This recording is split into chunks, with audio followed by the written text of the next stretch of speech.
¿Y si el ADN somalí fuera más antiguo que las pirámides? No solo es más antiguo que la primera dinastía de Egipto, sino también más antiguo que la idea misma de Egipto. Antes de los jeroglíficos. Antes de que el Nilo fuera sagrado. Antes de que la piedra se uniera al cincel para forjar reyes, existía un linaje. Silencioso, invisible, enterrado en lo profundo del Cuerno de África. Y no vino de Arabia. Verán, muchas familias somalíes remontan su ascendencia a nobles linajes árabes. La tradición oral dice que sus linajes llegaron por mar, desde las tierras de profetas y califas. Pero el ADN cuenta una historia diferente. Una historia 13.500 años más antigua. Fue entonces cuando apareció un marcador. Oculto en el cromosoma Y, transmitido solo de padre a hijo, los científicos encontraron algo asombroso, el haplogrupo EM78. Un hilo tan antiguo que se remonta a finales de la Edad de Piedra. Y sigue vivo hoy en día, en los cuerpos de los hombres somalíes. No es una reliquia rara. Es dominante. Casi el 80% de los varones somalíes lo portan. Lo que significa que, en algún momento del pasado, un hombre, un fundador, lo cambió todo. Sus hijos, y los hijos de sus hijos, se extendieron por el Cuerno de África. Hasta que su ADN se convirtió en la columna vertebral de un pueblo. Y, sin embargo, este linaje no construyó templos. No dejó máscaras doradas. Pero dejó algo más poderoso, una firma, grabada en carne y hueso. Miren a la Asgeel.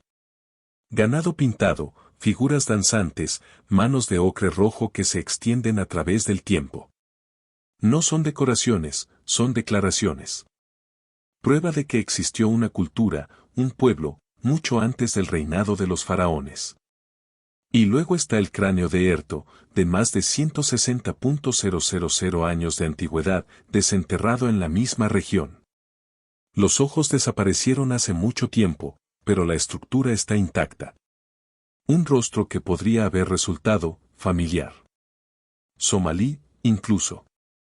He aquí la contradicción, mientras el mundo miraba hacia el norte, a Egipto, en busca de gloria, un legado paralelo prosperaba en las sombras.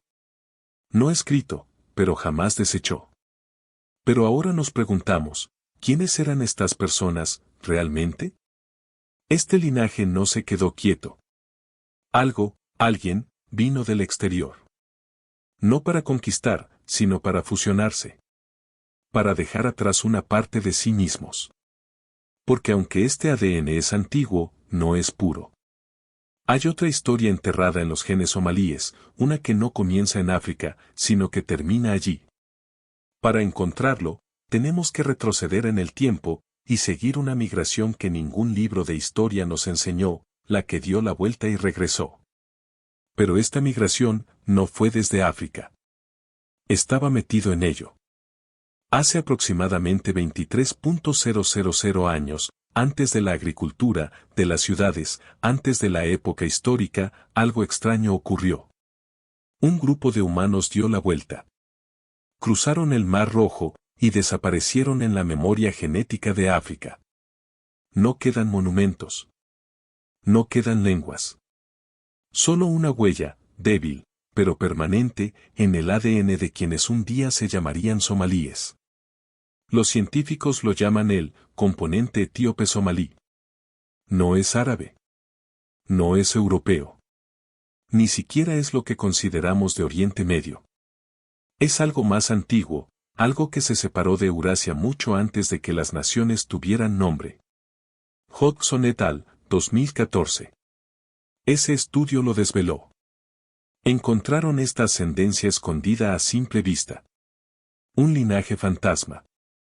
Preneolítico. Profundamente foráneo, pero plenamente integrado en el Cuerno de África. No se ve en el rostro. No se nota en la piel, el acento ni la ropa. Pero en los genes, habla con fuerza. Una segunda fuente, enterrada en la primera. Y lo que es más inquietante, vino antes del ganado, antes de la agricultura. No eran guerreros vestidos de bronce ni comerciantes errantes. Eran antiguos cazadores-recolectores, quizá del Levante, quizá de las riberas del Nilo. Gente que se movía con el clima, con las estrellas. Y aún así, se quedaron. Se mezclaron no como conquistadores, sino como parientes. Sus genes se unieron a los de quienes ya estaban arraigados en el Cuerno de África, creando un nuevo pueblo, una nueva historia. Una parte de África.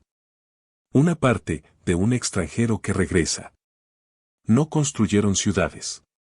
No hay inscripciones. No hay legado escrito en piedra. Pero su legado está escrito con sangre. Ahora nos preguntamos, ¿quiénes eran?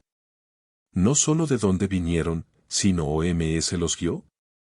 ¿Qué clase de hombre abandona su hogar, cruza un mar y planta una nueva semilla en suelo extranjero? Porque quienesquiera que fuesen, no se limitaban a mezclarse. Ayudaron a dar forma al futuro de toda una región. Y ese futuro comienza con un solo hombre. Un fundador. Un portador de llamas. Aquel cuyos hijos se convertirían en reyes. Él no era un rey. No hay coronas en la tierra, ni tronos en el polvo. Pero hace 5000 años, un hombre lo cambió todo. Llegó con ganado. Con ritmo en sus pasos y polvo en la piel. No estaba solo, una oleada de pastores neolíticos que recorrían el Cuerno de África, pastoreando cabras y camellos, trayendo consigo una nueva forma de vida. Y un nuevo legado que dejar atrás. Porque en su sangre ocurrió algo extraordinario. Un solo cromosoma y, M35, grupo gamma, comenzó a propagarse. Al principio, silenciosamente. Luego, de repente, por todas partes. Generación tras generación, de padre a hijo, se arraigó. Hoy, casi el 80% de los hombres somalíes lo portan. No es un mito. No es una metáfora. Un anciano se convirtió en el patriarca genético de toda una nación. Imagínense. El linaje de un hombre resonando a través de los siglos. Sus hijos formaron clanes. Sus nietos lideraron migraciones. Sus bisnietos dieron origen a nombres que aún se pronuncian hoy. No fue solo adaptación. No fue solo supervivencia. Fue una consolidación. En sus rituales, en sus rutas, en el ritmo del pastoreo, surgió una estructura. Aún se puede ver, grabada en las paredes rocosas de Laas Geel. Figuras pintadas, ganado en procesión, brazos alzados en ceremonia. Preservaban más que la comida, preservaban la identidad. Porque este fue el nacimiento de algo más, el inicio del sistema de clanes. Linaje, codificado. Linajes, protegidos. Poder, heredado. No por templos, sino por tradición. Así se construyó el dominio en el Cuerno de África. No con ejércitos, sino con ascendencia. Pero mientras los hombres transmitían nombres y poder. Algo más silencioso, más antiguo, se estaba transmitiendo. No en el cromosoma Y, pero en el útero. Porque mientras estos padres fundadores gobernaban desde fuera. Otro legado, más profundo, más antiguo y mucho más perdurable, fue haber sido protegidos por las mujeres que nunca se fueron. No todo legado es ruidoso. Una parte se lleva en silencio, no se transmite por medio de una espada o una ceremonia, sino por el aliento, por el nacimiento. Mientras los padres fundadores marcaban territorio y construían clanes, eran las madres, quienes mantenían viva el alma.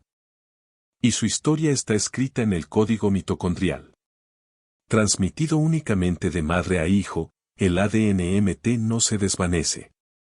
Susurra de generación en generación, sin ser tocado por la línea paterna, un hilo silencioso e ininterrumpido desde el principio de los tiempos. Y entre las mujeres somalíes, ese hilo es antiguo. El 60% del ADN materno somalí es subsahariano. Tiene sus raíces en África. No fue afectado por la conquista.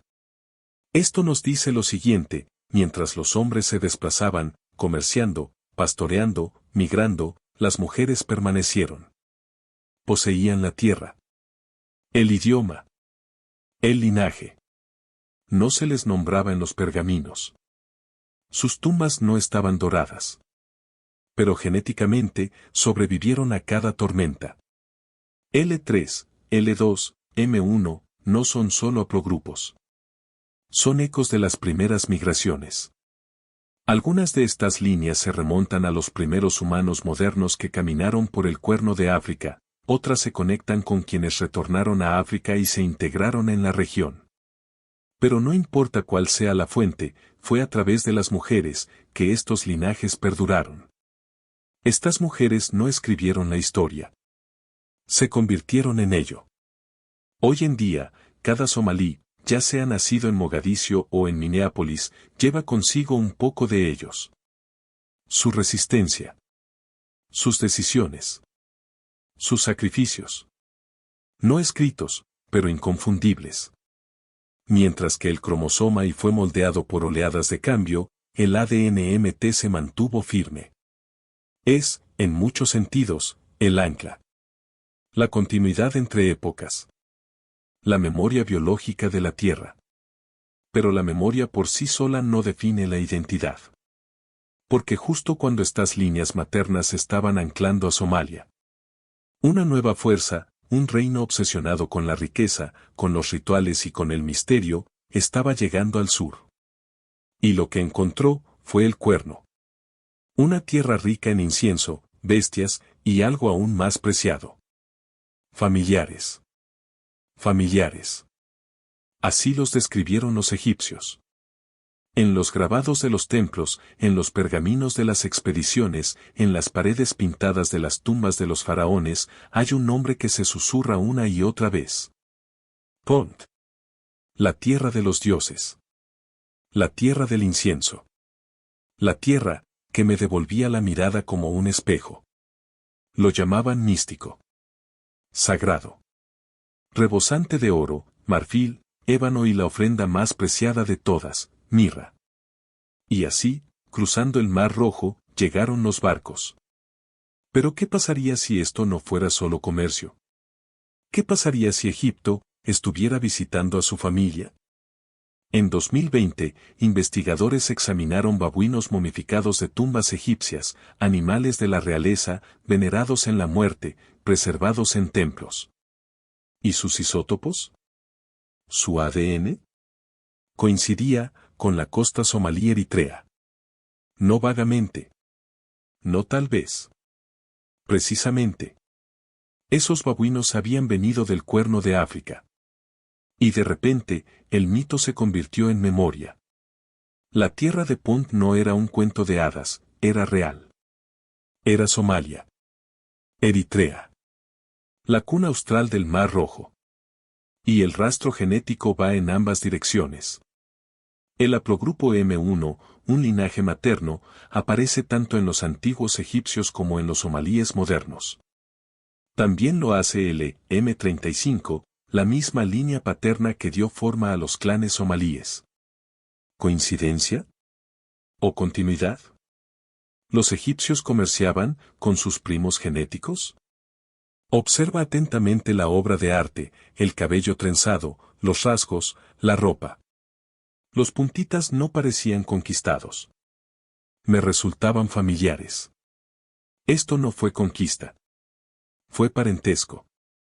Un apretón de manos diplomático innato. Y los ecos todavía existen. Los somalíes aún cosechan incienso. Aún crían los animales que sus antepasados antaño comerciaban a través de los océanos. Aún recorren los mismos senderos áridos donde los camellos llevaban regalos reales. Pero justo cuando Egipto miraba hacia el sur, buscando los tesoros de Punt, algo más se movía en la orilla opuesta. Un nuevo poder. No africano. No egipcio. Árabe. Y esta vez, no venía a comerciar. No vinieron con ejércitos. Vinieron con guión. Con tablillas de piedra talladas, caravanas de incienso y lenguas antiguas cinceladas en los acantilados de la costa somalí. Alrededor del año 800 a.C., el Mar Rojo brillaba con algo nuevo, las velas de los comerciantes sabeos del sur de Arabia, atraídos no por la conquista, sino por la curiosidad, el comercio y el parentesco. Esto no fue una invasión. Fue una invitación. Los templos se alzaban a lo largo de la costa, no eran grandiosos ni dorados, sino inconfundiblemente extranjeros. Inscripciones en antigua escritura del sur de Arabia estaban grabadas en piedra somalí. Una lengua que no nació en el Cuerno de África, pero que ahora respiraba en él. Y en los linajes se inició un cambio. El haplogrupo TM184 apareció, sutilmente al principio, integrado en las genealogías de los clanes del norte de Somalia. Especialmente los del linaje Dir, cuyas historias orales resuenan con susurros de antepasados que cruzaron el mar. Pero aquí está el giro. No conquistadores, sino colaboradores. El genoma somalí no se dobló, sino que se integró. Estos recién llegados no fueron constructores de un imperio. Fueron absorbidos por uno ya arraigado. Arabia pudo haber traído comercio, inscripciones, incluso linajes menores. Pero no trajo consigo dominio. Porque la identidad somalí ya se había formado a través del arte rupestre, los rituales y la resiliencia. Y ahora, se expandía, absorbiendo nuevos elementos sin perder los suyos. Persistieron las huellas lingüísticas. Las palabras cruzaron mares. Las escrituras coexistieron. Pero el corazón, la columna vertebral cultural, permaneció cusítico. Esta no fue una historia de borrado. Fue una historia de evolución. Sin embargo, aun cuando estas huellas árabes se asentaron en los huesos de la costa, algo más se preparaba para cruzar el mar. No es un idioma. No es un linaje. Pero una creencia. Una que no solo cambiaría las rutas comerciales, cambiaría el ritmo de la vida misma. Porque la fe viaja más lejos que la sangre. No era un barco más. Fue un cambio. Cuando el Islam cruzó el Mar Rojo, no llegó silenciosamente, sino con convicción. Con versos, con eruditos, con jeques que proclamaban su descendencia del mismísimo profeta. Y Somalia abrió sus puertas. No a los conquistadores, sino a los hermanos en la fe. Ciudades como Ceila y Mogadiscio se convirtieron en puertas de entrada. Mezquitas se alzaron sobre piedra coralina. Comenzaron nuevos calendarios. Los clanes somalíes abrazaron el Islam no a filo de espada, sino en el corazón de una historia.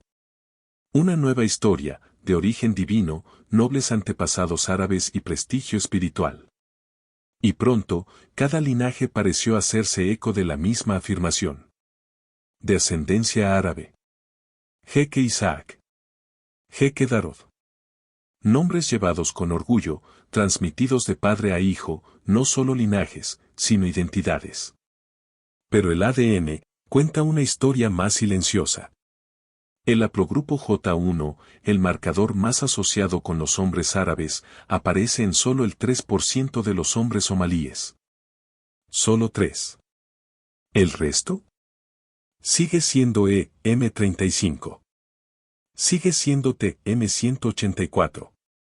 Siguen los linajes del Cuerno. Incluso después de siglos de transformación religiosa, el genoma apenas se inmutó. El estudio de Hodgson lo confirmó, el 95% del ADN autosómico somalí permanece inalterado, con raíces en la antigua mezcla etíope-somalí. Entonces, ¿qué significa eso? Significa que la creencia se mueve más rápido que la sangre. La cultura cambió. La fe se afianzó. La forma en que la gente rezaba, se casaba, enterraba a sus muertos, todo cambió. Pero en el fondo, la historia seguía siendo la misma. Es una paradoja. Narrativa versus nucleótido. Creemos en lo que nos conecta. Pero a veces, esa creencia no está en nuestros huesos, sino en nuestras palabras, nuestros recuerdos, nuestros mitos. Y sin embargo, tal vez ese sea el poder de la identidad.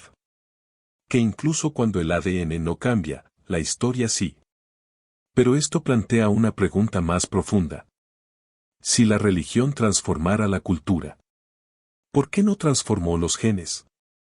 ¿Por qué el ADN somalí no cambió, cuando todo lo demás sí?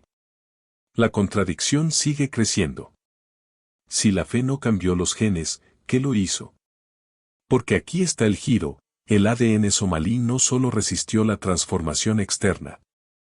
Se redobló por sí solo. Enterrado dentro del genoma hay algo que la mayoría de las naciones no pueden reivindicar, una sorprendente unidad forense. Más del 70% de los hombres somalíes, desde la costa hasta las tierras altas, de norte a sur, portan cromosomas y casi idénticos. No solo el mismo haplogrupo, sino el mismo haplotipo. La misma huella masculina, transmitida de generación en generación como un pergamino sellado. Esto no es normal. En la mayoría de los países, siglos de guerra, migración y matrimonios dispersan la herencia genética. Pero en Somalia, es como si un linaje marcara la línea, y la historia la siguiera. ¿Por qué? Porque la cultura reforzó lo que el ADN inició. La endogamia, basada en clanes, la tradición de casarse dentro de la comunidad, arraigó ese núcleo genético. Los padres permanecieron en la comunidad local. Las madres a menudo eran parientes. Y así, a pesar de las oleadas de comercio, fe y contacto, el genoma somalí permaneció firmemente integrado en sí mismo. Una chispa antigua que aún arde en un pueblo moderno. Y sin embargo, he aquí la paradoja. Somalia es una tierra de identidades inconexas. Decenas de clanes. Cientos de subclanes. Historias orales de división, migración e incluso guerra civil. Fronteras políticas trazadas con sangre y memoria. ¿Pero qué hay debajo del conflicto? Un solo hilo. A pesar de las diferencias, los somalíes son uno de los pueblos más unidos genéticamente de la tierra. Esa unidad no siempre es visible. Pero en la sangre, es innegable. Lo cual nos lleva a la siguiente pregunta. Si Somalia es tan genéticamente consistente, ¿cómo se compara con el resto de la región? Porque una vez que sales del Cuerno de África, todo cambia. Salgamos del Cuerno de África y la historia se fractura. Compare el ADN somalí con el de los egipcios, los árabes y los africanos occidentales, los contrastes son inmediatos. No solo en el tono de piel o el lenguaje, sino en el código. Porque a pesar de todas las historias, todas las afirmaciones orales, todos los mapas que agrupan a Somalia en regiones más amplias, el genoma dice lo contrario. Dice que el cuerno se distingue. No debajo. No detrás. Aparte. Tomemos como ejemplo Egipto. Sus antiguas élites eran un mosaico genético, nubio, levantino, sahariano. Pero el ADN somalí no se corresponde con los genomas de las tierras altas. ¿Árabes? Menos aún. La península arábiga, con su sello J1, apenas resuena en la sangre somalí. A pesar de siglos de religión, comercio e incluso descendencia compartida, los genes no coinciden. Pero si miramos más de cerca, el patrón se agudiza. Los somalíes se agrupan genéticamente con los oromo, los sefar y los beja. No solo vecinos geográficos, sino parientes en el sentido más profundo. La misma mezcla ancestral. La misma raíz etíope somalí. Los mismos ecos de la migración fantasma. El mito decía que Somalia fue moldeada desde afuera. El ADN dice lo contrario. El cuerno no recibió historia. Lo logró. Esta no es una historia de arabización.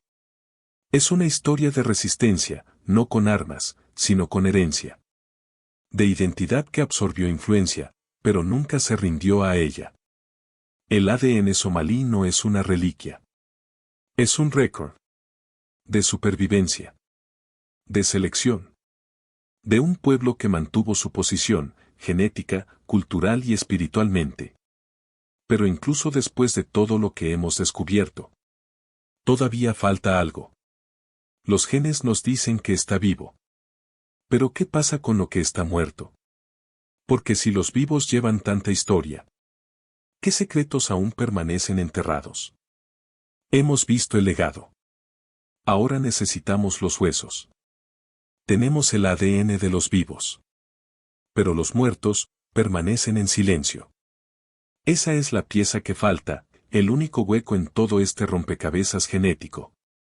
Porque si bien hemos rastreado la ascendencia somalí a través de continentes y a lo largo de milenios, una pregunta aún ronda cada mapa, cada marcador, cada linaje. ¿Dónde están los antiguos huesos somalíes? El Cuerno de África apenas ha sido tocado. No por falta de esfuerzo, sino porque la tierra misma se defiende. Cálida, árida, implacable. Un clima que corroe los restos antiguos. Que convierte los huesos en polvo antes de que la ciencia pueda interpretarlos. Así pues, la línea de tiempo sigue estando incompleta. Sabemos que Somalia jugó un papel clave en la historia de la humanidad. La migración de regreso a África. El auge de los imperios pastorales. La fusión de linajes antiguos. Pero nos falta la evidencia cruda, el ADN antiguo, las huellas fósiles, los archivos intactos de sangre y huesos. A nivel mundial, el Cuerno de África está submuestreado en todos los estudios principales de ADN. El lugar de nacimiento de algunos de los genes humanos más antiguos sigue sin ser muestreado. Y, sin embargo, eso está cambiando. Las nuevas tecnologías están descifrando muestras que antes eran imposibles de recuperar. Dientes, huesos petrosos, incluso sedimentos del suelo. Lo que antes era irrecuperable, ahora resurge gracias a la secuenciación genómica. ¿Y el potencial? No imaginable. Porque si se logran recuperar antiguos esqueletos somalíes, aunque sean unos pocos, podrían confirmar lo que algunos investigadores han sospechado silenciosamente durante años. Que la migración fuera de África no solo comenzara aquí. Puede que permaneció aquí. Mutado aquí. Adaptado aquí. El código migratorio original puede estar enterrado en el Cuerno de África. Ahora mismo duerme bajo una roca, bajo una arena, bajo el silencio. Esperando ser encontrado. ¿Y si el viaje de la humanidad no hubiera comenzado en África Oriental? ¿Qué pasaría si todo empezara y volviera a Somalia?